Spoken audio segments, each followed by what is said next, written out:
सत्संग क्यों जरूरी है? सत संग, सत माने सच और संग माने साथ। सच का साथ करें, कहां करें, किस जगह करें? आपको लगता है कि कोई 100% सच बोलता होगा? इस घोर कलयुग में 100% तो दूर, अगर 50% भी बोले तो भी अच्छा इंसान, और 80-90 तो बहुत ही अच्छा, और 100 बोले तो फिर कहने क्या। बात ये आती है फिर किस पे यकीन किया जाए। हर कोई कहता है कि मैं सच बोलता हूं, हर कोई कहता है कि मैं सही हूं, हर कोई कहता है कि मैं ही ठीक हूं, बाकी सारी दुनिया गलत। फिर किस सच पे यकीन करें, किस सच का संग करें? तो एक ऐसा सच है जो कभी बदलता नहीं, एक ऐसा सच है जो आद काल से चला है, चल रहा है, चलता रहेगा, वो कभी झूठा हुआ ही नहीं।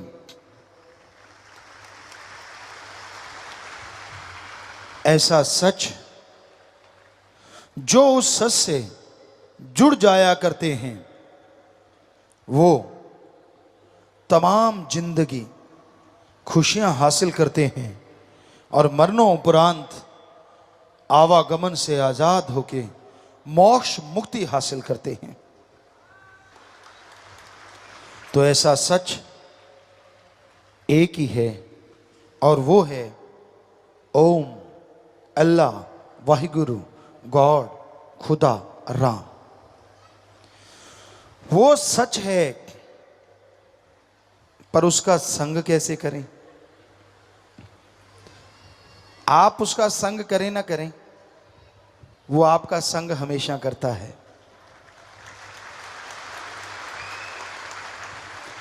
आप उसे माने ना माने, पर वो हमेशा आपके अंदर रहता है।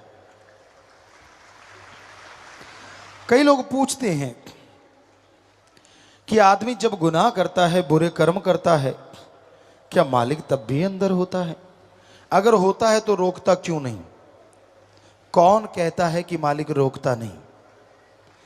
आदमी जब बुरे कर्म करने शुरू करता है, अंदर से एक आवाज आती है, मत कर ये बुरा कर्म।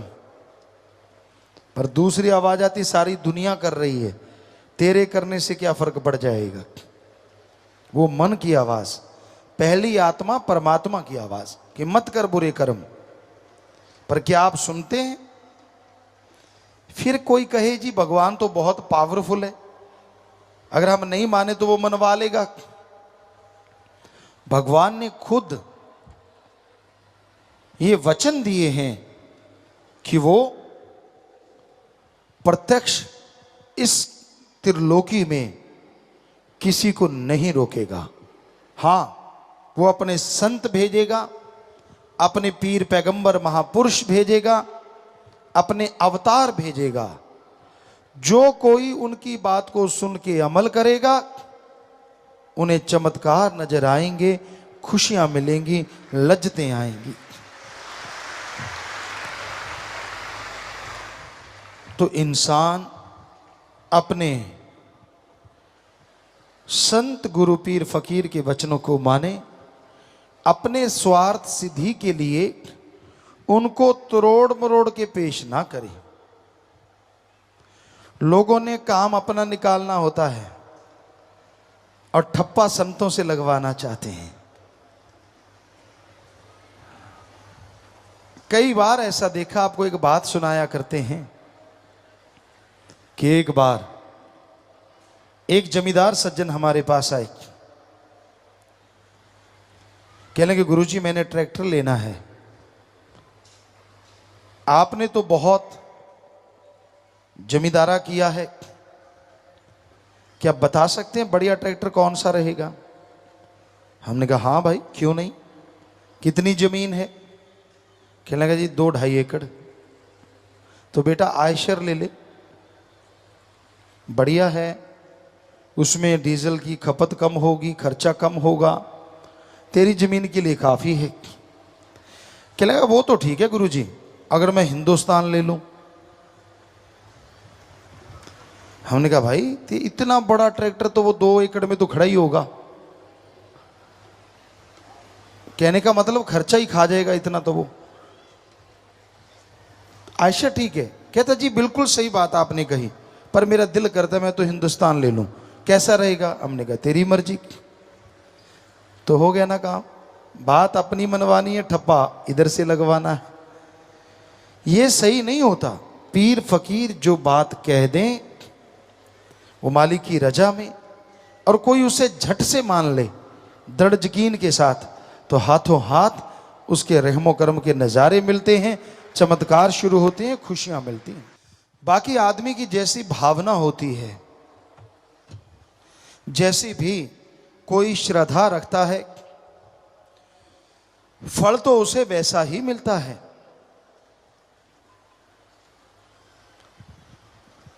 राम झरोखे बैठ के सबका मुजरा ले, जैसी जिसकी भावना तैसा ही फल दे।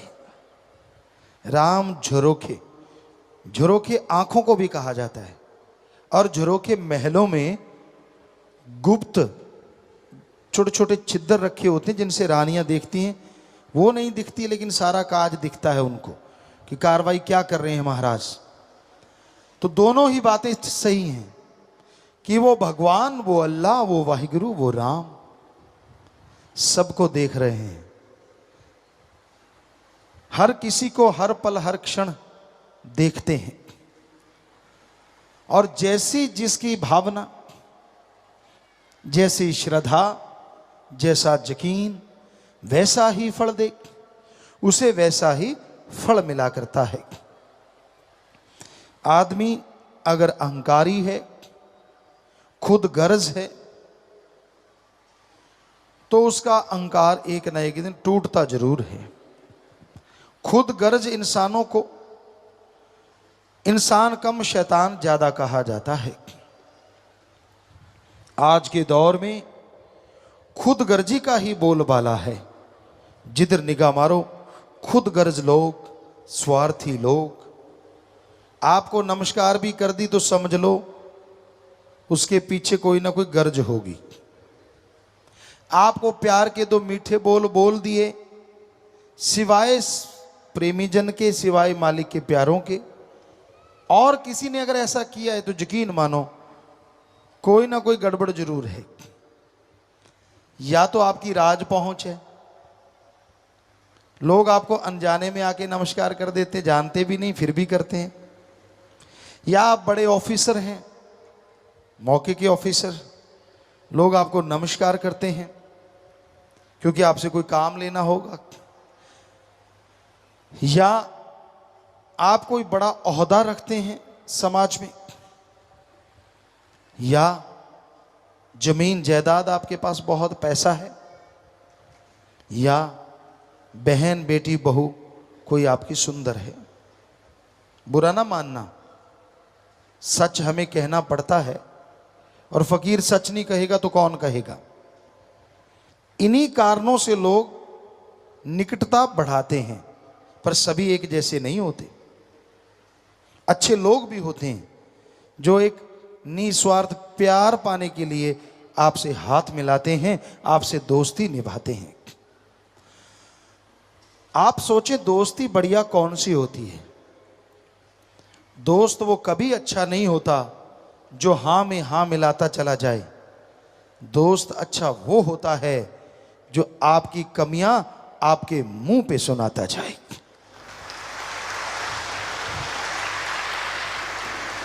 वो दोस्त ही क्या जिसको ये पता चल गया कि यार मेरा दोस्त बुरे कर्म करता है, गलत कर्म करता है,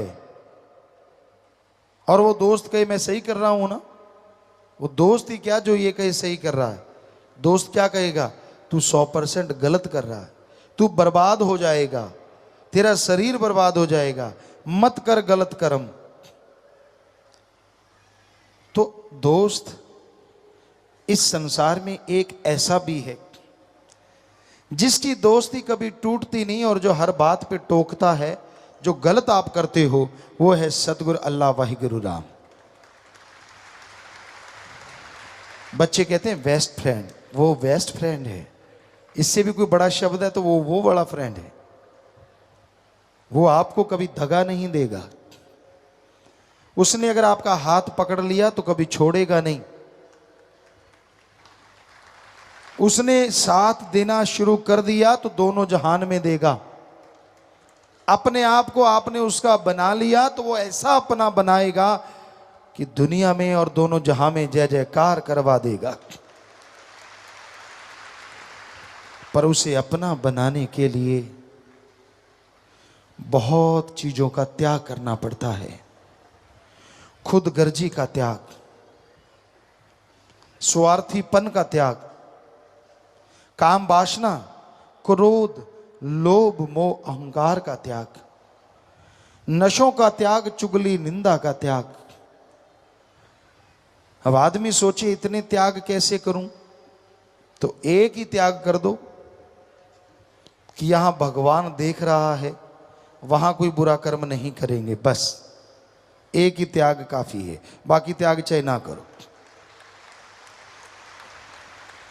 कई बच्चे हंस रहे हैं, है भी बात हंसने की, क्योंकि अगर आप ये सोच लें कि यहां भगवान है, वहां कोई बुरा कर्म नहीं करेंगे, तो बताओ ऐसी जगह कौन सी है जहां भगवान नहीं है? वो तो शरीर के अंदर है, शरीर के बाहर है, कण कण में, जर्रे जर्रे में। गॉड इज एवरीवेयर, हर जगह है वो। बताओ फिर बुरा कर्म करोगे कैसे? एक ही बात काफी है सब बुराइयां छुड़ाने के लिए।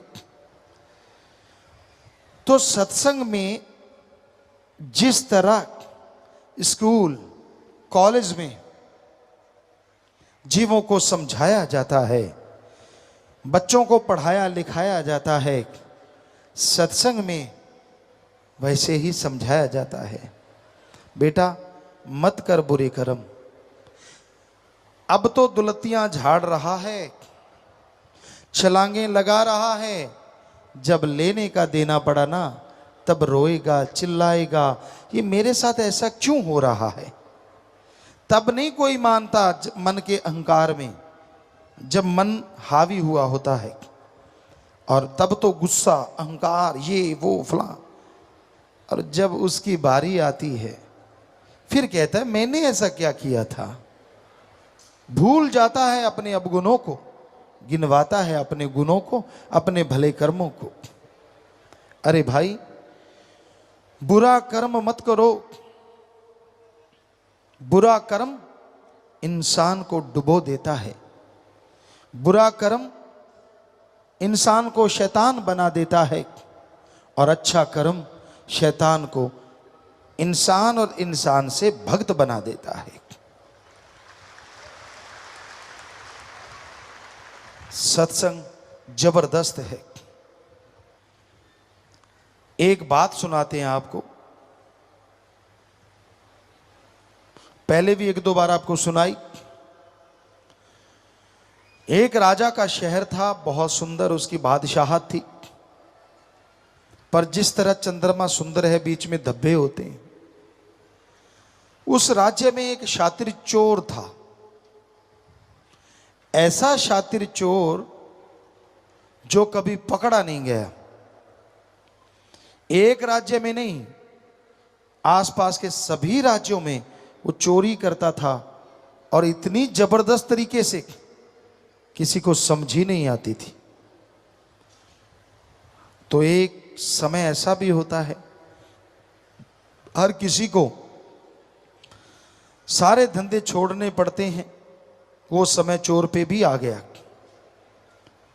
वो दुनिया छोड़ने लगा, बीमार हो गया। उसका बेटा था, चोर का बेटा चोर, उसने बना रखा था। कहने लगा बेटा मैं जा रहा हूं, मुझे लग रहा है कि मर जाऊंगा, बीमार हूं, उठ नहीं पाऊंगा, लेकिन एक बात याद रख, चोरी कभी छोड़ना मत। वो कहने लगा पापा क्या सावधानियां बरतनी चाहिए। उस जमाने में यह होता था कि जिसके पास सामान मिल गया वो चोर।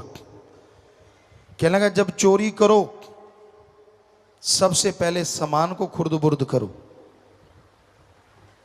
ताकि कोई आपके पास से सामान ले ना सके। दूसरा, कभी पकड़े जाओ चाहे खाल उधेड़ दे मानो ना।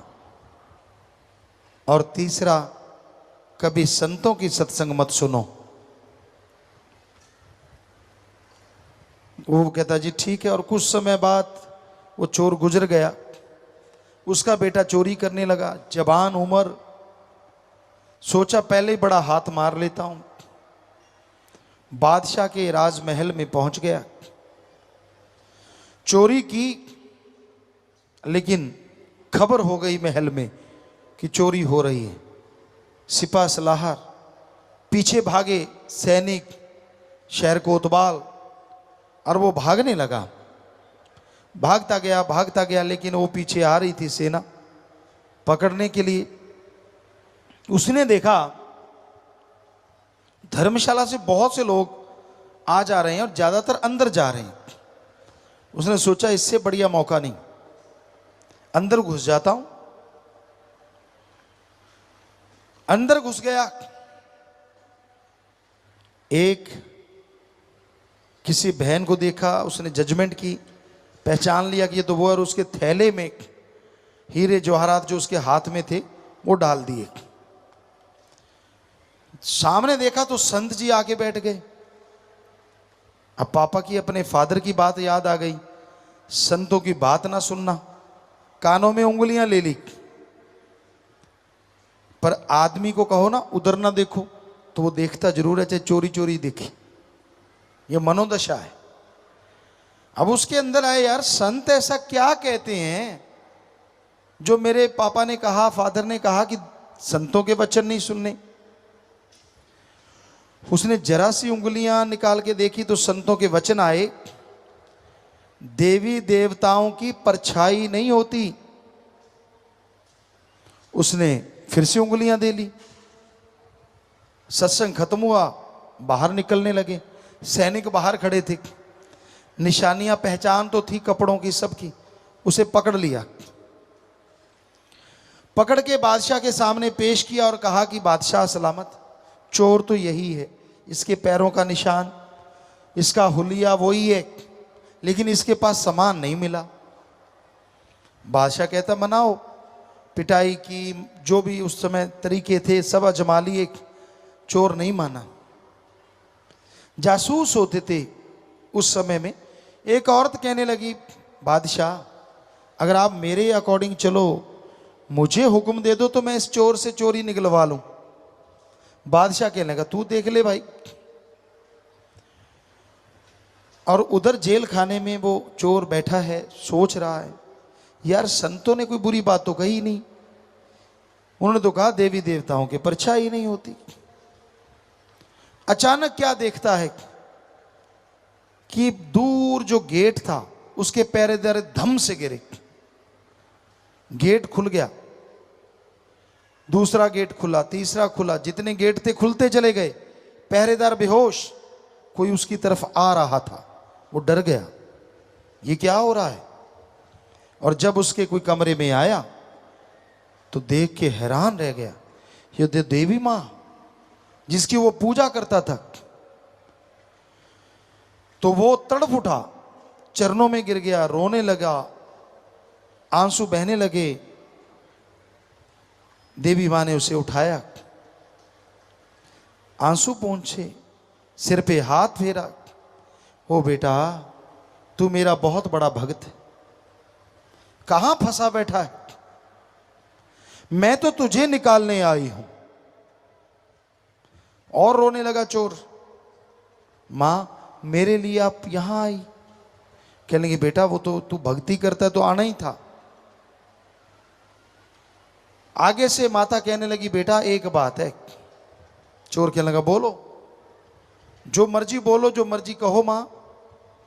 कि बेटा क्या तूने चोरी की थी? चोर बताने ही जा रहा था, ऐसे कहने लगा मां, अचानक मसाल जल रही थी, उसकी निगाह धरती पे गई।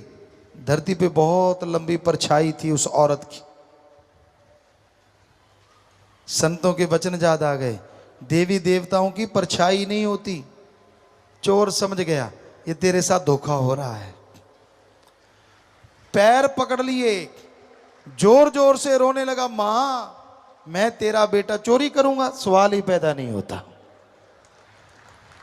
पक्का ही मुकर गया। कहती बेटा देख ले। कहता मां तू देख, तू अंतर्जामी त्रिकालदर्शी, तू मेरे अंदर निगाह मार, मैं चोरी वाला बंदा दिखता हूं? मैं तो तेरा भक्त हूं। मां कहने लगी हाँ बेटा फिर फिक्र ना कर, मैं निकाल लूंगी तुझे, चल मेरे साथ। चोर और समझ गया ये तो सारे डुप्लीकेट सामान।